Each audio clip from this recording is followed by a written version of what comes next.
कभी कभी कुछ बातें इंसान की समझ से बहुत दूर होती हैं। ऐसे ही बिल्कुल समझ से बाहर थी रानी चित्रा। रानी चित्रा किसी चमत्कार से कम नहीं थी। कारण था रानी की सुंदरता। कहते थे रानी ने उम्र को बंदी बना लिया है। रानी 100 वर्ष की हो गई थी, लेकिन अभी भी 25 वर्ष की भांति जवान और खूबसूरत थी।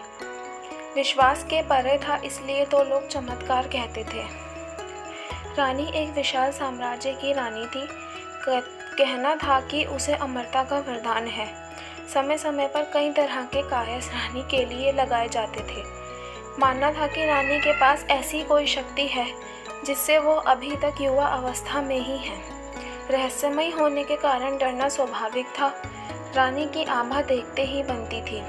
भरी सभा में जब वो आती थी तब उसकी सुंदरता को देख लोग आश्चर्य से भर जाते थे। एक विशाल सिंहासन पर वो बैठती थी और स्वर्ण जड़ित वस्त्र। रानी के जूड़े में विशेष गुलाब होते थे। लोगों का मानना था कि वो गुलाब भी नहीं मुरझाते हैं।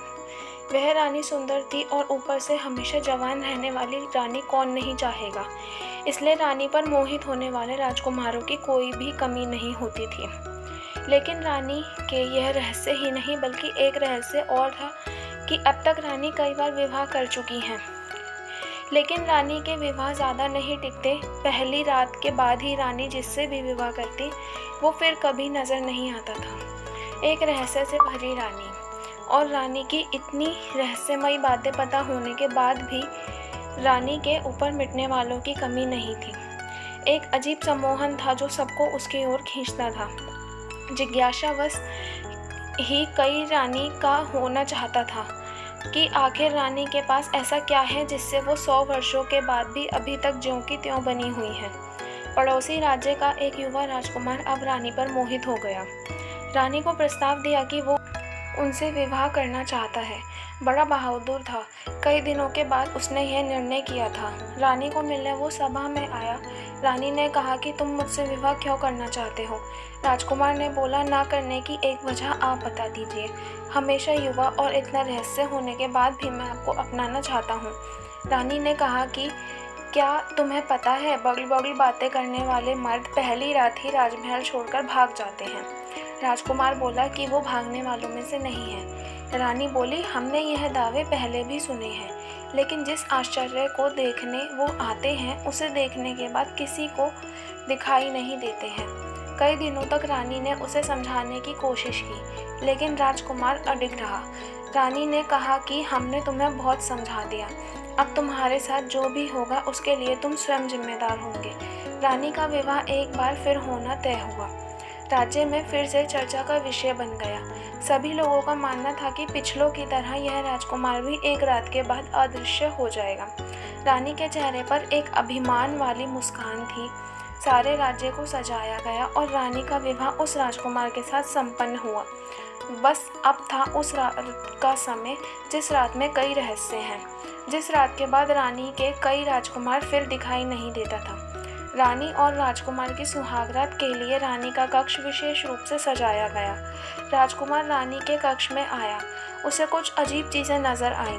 उसे कक्ष के भीतर एक पिंजरा दिखाई दिया जिसका दरवाज़ा खुला था। रानी बिस्तर पर बैठी थी। राजकुमार पहले से ही सतर्क था। उसे पता था कि रानी के कक्ष में कुछ भी हो सकता है, इसलिए उसे जागे रहना है। रानी ने कहा, क्यों इतने भयभीत क्यों हो, आज हमारी सुहागरात है। रानी खड़ी होकर राजकुमार के पास आ गई। रानी उसे पिंजरे के मुंह के पास ले आई। रानी ने अब राजकुमार की आंखों में देखना शुरू किया। राजकुमार रानी की सुंदरता पर मोहित हो गया। उसकी बड़ी बड़ी आंखों में खो गया। राजकुमार ने रानी के बाल खोलने चाहे, उसके जूड़े को हाथ लगाया और उसमें लगे गुलाब के फूलों को निकालना चाहा। रानी डर गई और तुरंत ही राजकुमार का हाथ पकड़ लिया।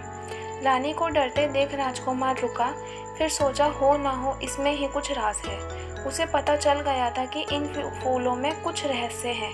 रानी के मना करने पर वो उस समय रुक गया, लेकिन उसके मन में यही था कि अब उसे इन फूलों को निकालना है। राजकुमार ने रानी को थोड़ी देर सहलाया, फिर एकदम से उसके गुलाब के जूड़े को निकाल दिया। रानी जोर से चिल्लाई, कहा था उसे मत छूना। एक गुलाब निकलते ही रानी कुछ वर्ष अधिक आयु की हो गई। रानी अब गुस्से से लाल हो गई। राजकुमार बोला, अच्छा तो यह राज है तुम्हारी आयु का। अभी एक गुलाब निकला है, अगर पूरे गुलाब को निकाल दिया जाए तो तुम पूरी वृद्ध हो जाओगे। राजकुमार बोला, मैं तुम्हारा पति हूँ, मुझे अभी भी तुम बता सकती हो आखिर यह गुलाब क्या है और तुम्हें कहाँ से प्राप्त हुए हैं। रानी डरी और राजकुमार के पास आई, बोली कि अगर तुम मुझे यह गुलाब दे दो तो मैं तुम्हें सच बता दूंगी। राजकुमार ने गुलाब दिया और रानी ने गुलाब लेते ही राजकुमार को पिंजरे के अंदर धक्का मारा। पिंजरे के भीतर जाते ही राजकुमार एक गुलाब का फूल बन गया और रानी फिर जोर से हंसते हुए बोली, ले देख ले, तेरे जैसे कितने मैंने गुलाब बनाकर अपने जूड़े में लगा लिए और उनकी आयु भी मुझे मिलने से मैं अभी तक जवान हूँ। रानी ने पिंजरे से गुलाब उठाया और अपने जूड़े में लगा लिया। यह पिंजरा है रानी की आयु का रहस्य। रानी फिर सुबह सभा में गई और इस बार फिर राजकुमार रात के बाद दिखाई नहीं दिया, लेकिन रानी के जूड़े में एक फूल और जुड़ गया था।